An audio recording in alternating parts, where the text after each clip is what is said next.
প্ৰিয় শিক্ষাৰ্থীসকল আটাইলৈকে শুভকামনা যাচিছোঁ।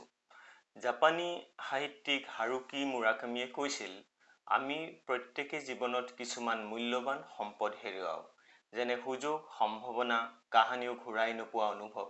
ইয়াকে কয় জীয়াই থকাৰ অংশ। এই বাণীটোৱে এক অৰ্থত সমাযোজন বা এডজাষ্টমেণ্টৰ কথাকে কয়। আজি আমি বয়সন্ধিকালৰ সমাযোজনৰ লগত জড়িত হৈ থকা কিছু সমস্যাৰ কথা আলোচনা কৰিবলৈ প্ৰয়াস কৰিম। প্ৰথমতে চোৱা, হোৱাট ইজ এডজাষ্টমেণ্ট? সমাযোজনৰ অৰ্থনো কি? ই সমাজৰ সৈতে ব্যক্তিগত বা সামাজিক সম্বন্ধৰ কথাকেই প্ৰকট কৰে। Adjustment refers social or personal relations in the society. L S. চেফাৰে কৈছিল, adjustment is the process by which living organism maintain a balance between his needs and the circumstances that influence the satisfaction of these needs.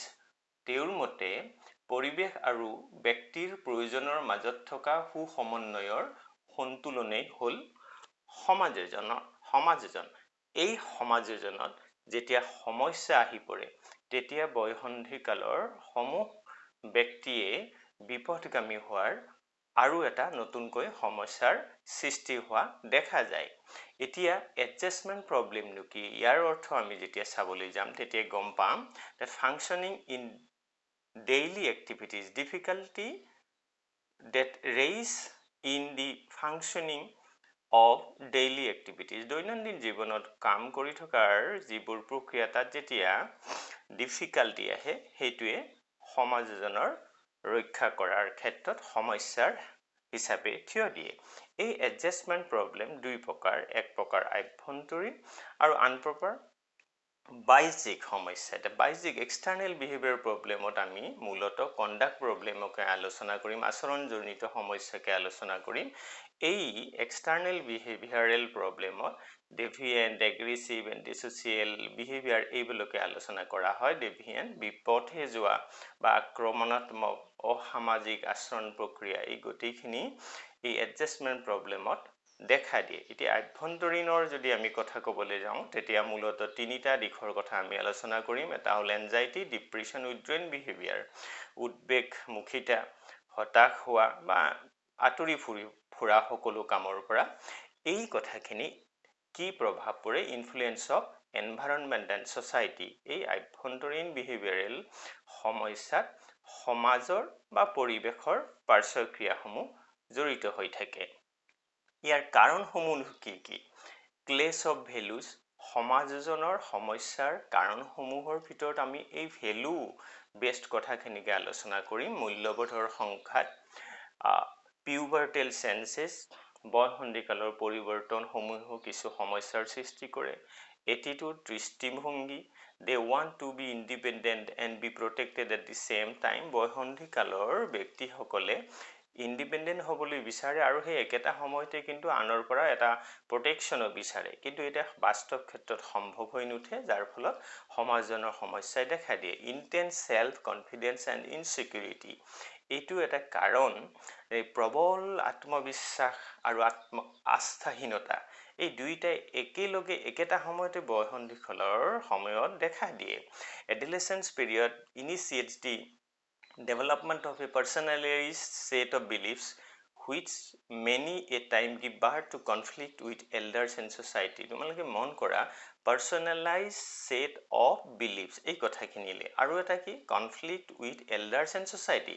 তাৰমানে বয়সন্ধিকালৰ ব্যক্তিসকলে এটা নিজস্ব ধৰণেৰে, নিজস্ব বিশ্বাসেৰে এটা আত্মবিশ্বাস গঢ় দিয়ে, আৰু এই গঢ় দিয়াৰ লগে লগে আত্মবিশ্বাসত কি হয়? Conflict with elders and society, এইটো সমাজ বা নিজৰ জ্যেষ্ঠজনৰ লগত সংঘাত হয়। তেওঁলোকে ভবা কথাটো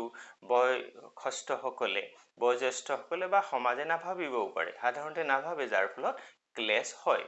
এইবোৰ হ'ল কাৰণ। এতিয়া কাৰকসমূহ কি কি?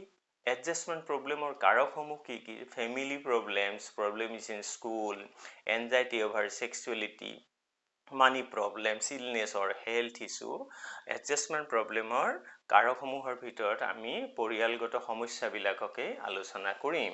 এই পৰিয়ালগত সমস্যাবিলাকে এডজাষ্টমেণ্ট প্ৰব্লেম বঢ়াই বৃদ্ধি কৰে। প্ৰব্লেমছ ইন স্কুলত কিছুমান অৱধাৰিতভাৱে জড়িত হৈ থকা সমস্যা থাকে আৰু এই সমস্যাসমূহে বয়সন্ধিকালৰ ল'ৰা ছোৱালীক বিপথে পৰিচালিত কৰাৰ সম্ভাৱনা থাকে, মানে এডজাষ্টমেণ্ট প্ৰব্লেম ৰেইজ কৰাৰ সম্ভাৱনা থাকে। যেনে ধৰা স্কুললৈ বেছিভাগ শিশুৱেই ঘৰত থকা পৰিৱেশটো বৰ ভাল নাপায়, স্কুলত গৈ যাব বিচাৰে, তেওঁলোকে ঘৰৰ পৰা দৌৰে স্কুললৈ আৰু স্কুলত তেওঁলোকে মনে বিচৰা পৰিৱেশ পাম বুলি ভাবে, মুকলিমূৰীয়া পৰিৱেশ, স্বাধীনতা সকলো পাম বুলি ভাবে আৰু যেতিয়া নাপায় তেতিয়া তেওঁলোকে এই এডজাষ্টমেণ্ট প্ৰব্লেমত ভোগে। কাৰিকুলাৰ এক্টিভিটিছৰ সেইকাৰণে ইয়াত খুব প্ৰয়োজন। এনজাইটি অভাৰ সেক্সুৱেলিটি, কিছুমান উদ্বেগমুখী বয়সন্ধিকালৰ যৌন সম্বন্ধীয় উদ্বেগমুখিতায়ো সমস্যা সমাধানৰ ক্ষেত্ৰত এটা কাৰক হিচাপে দেখা দিয়ে। মানি প্ৰব্লেম এইটো এটা কাৰক। এই অভাৱী যিটো মানসিক অৱস্থা, নাই শব্দটো, আৰ্থিকভাৱে স্বচ্ছলহীনতা, এই দিশবিলাকেও কিন্তু এডজাষ্টমেণ্ট প্ৰব্লেম ৰেইজ কৰে। ইলনেছৰ হেল্থ ইছ্যু এইবিলাকেও এডজাষ্টমেণ্ট প্ৰব্লেম হিচাপে দেখা দিয়ে। এতিয়া ৰোল অফ পেৰেণ্ট টিচাৰ, এতিয়া অভিভাৱক আৰু শিক্ষকৰ ভূমিকা কি হ'ব লাগে? এইখিনি সময়ত তেওঁলোকে বয়সন্ধিকালৰ ব্যক্তিসকলক সামাজিক কাৰ্যৰ প্ৰতি উৎসাহিত কৰিব লাগে, সৃষ্টিমুখিতাৰ প্ৰতি উৎসাহিত কৰিব লাগে, ভাল গাইডেন্স দিব লাগে আৰু প্ৰত্যেকৰে যে ইণ্ডিভিজুৱেল ডিফাৰেঞ্চ যে সেইবিলাকক স্বীকৃতি দিব লাগে। আৰু এনে কৰিলে বয়সন্ধিকালৰ ব্যক্তিসকল কিছু পৰিমাণে হ'লেও এটা সৎ চৰিত্ৰ জীৱন বা বৌদ্ধিক বিকাশৰ বাটেদি পোহৰৰ সন্ধানত আগবঢ়াৰ সম্ভাৱনা থাকে। গতিকে এইখিনি আলোচনাৰ পৰা আমি কি ক'ব পাৰোঁ যে developing A strong network of people to support, এই ব্যক্তিসকলক, বয়সন্ধিকালৰ ব্যক্তিসকলক মানসিকভাৱে ছাপোৰ্ট দিওঁ আহা, তেওঁলোকৰ ব্যক্তিগত প্ৰয়োজনসমূহক আমি স্বীকৃতি দিওঁ আহা, এটা বেলেঞ্চ মেইনটেইন কৰিবলৈ তেওঁলোকক বিভিন্ন কাৰিকুলাৰ এক্টিভিটিছৰ জৰিয়তে উৎসাহী কৰোঁ আহা আৰু এটা ভাল নিজৰ প্ৰতি থকা আত্মবিশ্বাস, চেল্ফ এষ্টিম, আত্মশ্ৰদ্ধাশীল হ'বলৈ তেওঁলোকক বিভিন্ন মানসিক ছাপোৰ্টেৰে, সমৰ্থনেৰে তেওঁলোকক আমি সহায় কৰিব লাগে। তেতিয়া আমি নতুন দিগন্তত এটা ভাল বেলিৰে মুখৰিত চৰাইৰ ৰোল শুনিবলৈ পাম, যিয়ে পৃথিৱীক সমৃদ্ধ কৰিব, সমাজ জীৱনক ধন্য কৰিব। শেষত সকলোলৈকে আন্তৰিক ধন্যবাদ যাচি আজি আমি এই বিষয়ৰ আলোচনা ইমানতে সামৰণি মাৰিছোঁ।